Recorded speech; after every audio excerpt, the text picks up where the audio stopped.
I'm Ronald Zboray. Of the communication department's 3 full professors, I'm the only one who specializes in our media and culture area. My graduate advisees work in that area, but also in public address and argument. They have produced 13 dissertations for me since 2009, and there are about 6 more in the pipeline.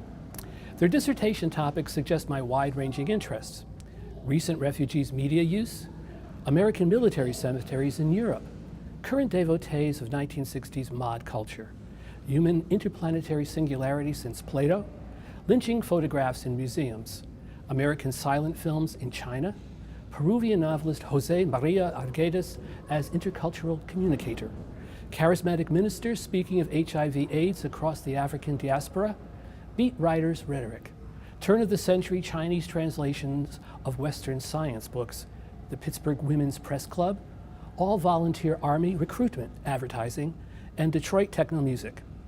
As I work with my grad students on such highly original topics, I am constantly opening new doors to new vistas of knowledge.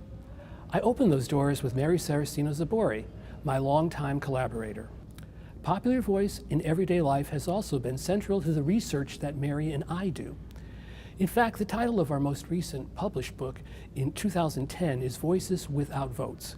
It draws upon our close reading of the letters and diaries of about 400 women before the Civil War. We argue that these women without the vote could and did develop distinct voices that spoke about mainstream partisan politics at the national and local levels. In 2 volumes published in 2006 and 2005, Everyday Ideas and Literary Dollars and Social Sense, we consider the voices of over 1,000 early American diarists and letter writers to show how the printed word was structured and enriching everyday experience and how people grappled with the industrialization of print media production and distribution.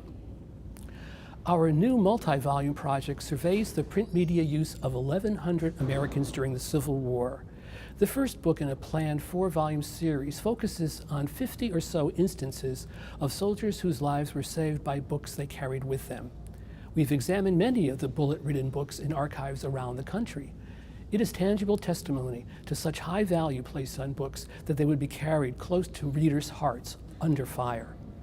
This research builds upon our long-standing reputation as specialists in the cultural history of print media. We built that reputation through about 40 journal articles and book essays in the 1993 book of Fictive People. We are now co-editing Volume 5 of the Oxford History of Popular Print Culture on the U.S. to 1860, with 40 contributors, each of whom will address what print means to different types of people. With such a strong international profile and such deep and broad experience in research and publishing, we can serve our graduate students in innumerable ways.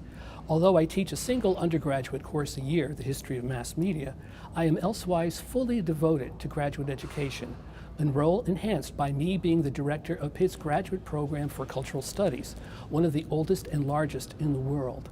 As director, I can connect my communication advisees as they pursue cultural studies certificates to over 120 program-affiliated faculty members across disciplines. The relationship here at Pitt between communication and cultural studies and between media and culture is truly synergetic and exhilarating.